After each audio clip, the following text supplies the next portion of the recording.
Good evening. I'm going to share a second journal entry. I wrote about the very first attack I had. Now I know what it was, but at the time I had it, we didn't know what was going on. So, here it goes. As I sit here on this cold seat, stomach turning, I feel the lack of feeling begin. First, the lips, gone. Then my chin, gone. Thinking, did I get a shot of lidocaine in my sleep? Did I eat something wrong or different? And knowing the answer is no, of course. Then my neck, arms, trunk, legs, down to my feet, just gone. I stood up on what was 2 dead trees, as if my legs had been put in a heavy sleep. My hands were contorted, fingers digging into my palms, locked. I can't pull my panties up. Why can't I feel my body? Were scary thoughts now. The nausea was gone as fast as it came on, but replaced with something that was so much worse. Then I was not able to walk. I just stood almost frozen, my whole body in a new, odd, and numb and frozen position. I was desperate to wake up my husband. It was 3 a.m. He didn't even know I got up to go to the bathroom. I couldn't make words leave my mouth. It felt like my bottom lip was drooping. Eyes too. And then real fear showed up as I then realized I could be having a stroke. Then I let out a mumbled loud slur of my husband's name. I was thinking completely fine. My mind was speaking clear and normal, and racing to find a solution to what the hell my body was doing to me. Again and again, I focused as hard as I could and forced my voice through my paralyzed mouth into the dead silent early morning. He heard me and just knew by the weirdness of the tone something was very wrong. This wasn't her normal. I puked again and eat a cool rag. Holler, he thought. He opened the door into the bathroom and I saw his eyes, full of shock at whatever this thing was that was his wife. He quickly tried to pull my arms and open my hands, talk to me, get me to walk, but nothing worked. So with much care and love and confusion, he held on to me and scooted my legs back and forth towards the bedroom. I felt like he was moving a heavy fridge, walking it side to side to move it to the spot it fit. But it was my body, and like a fridge, I couldn't feel his hands on me. I didn't lay on the bed, but fell like a cut down tree. I then began to murmur to him to call 911, for I thought I was done.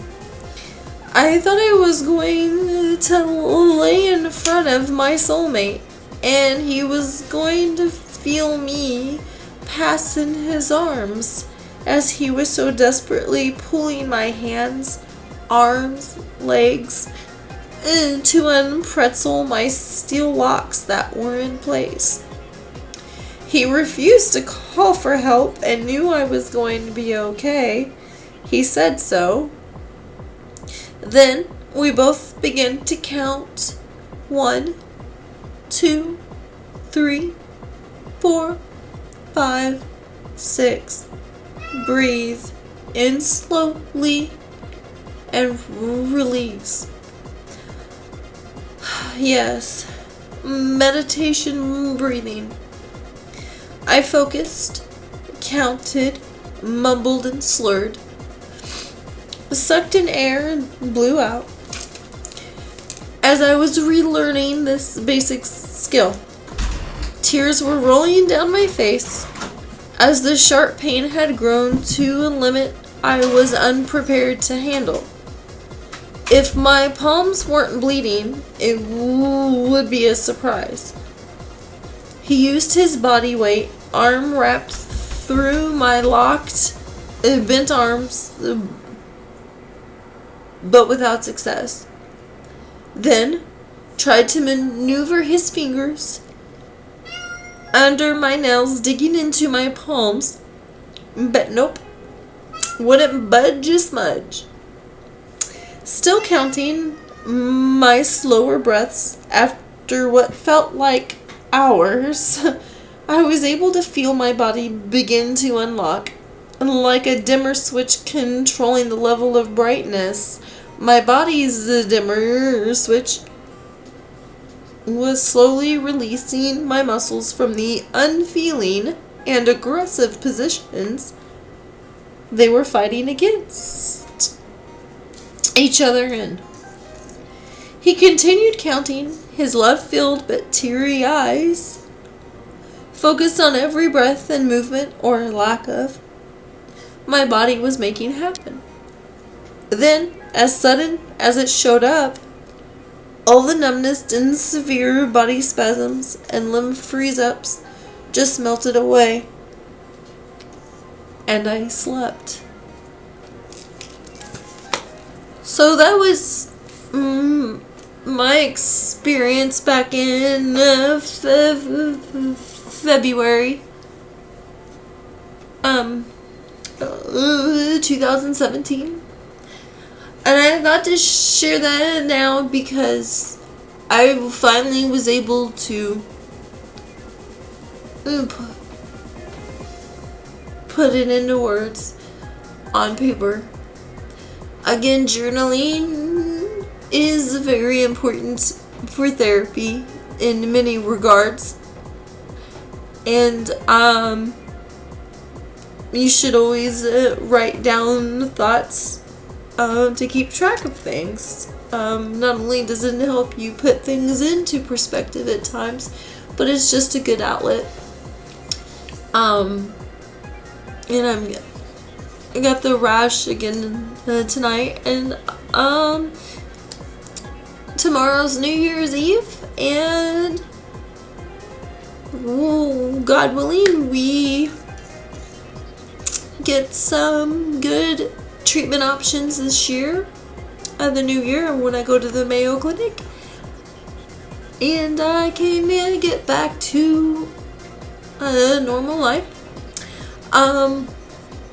So anyway, I hope you not necessarily enjoyed, but could get somewhat of an understanding of how scary it can be to go through anything that's unexpected, including not just what happens to me or the other people that have had a sudden onset of a disorder, but any kind of loss in a family. I mean, any kind of sudden changes can be very traumatic. So just remember to reach out to somebody. Look within yourself for strength, and always take care of yourself. mentally and physically, so you can be better capable of handling life's situations as they arise. So with that, I hope everybody has a happy new year. I'm going to, one way or the other. Lots of changes coming up, and love everybody, love each other, and love yourself. And good night.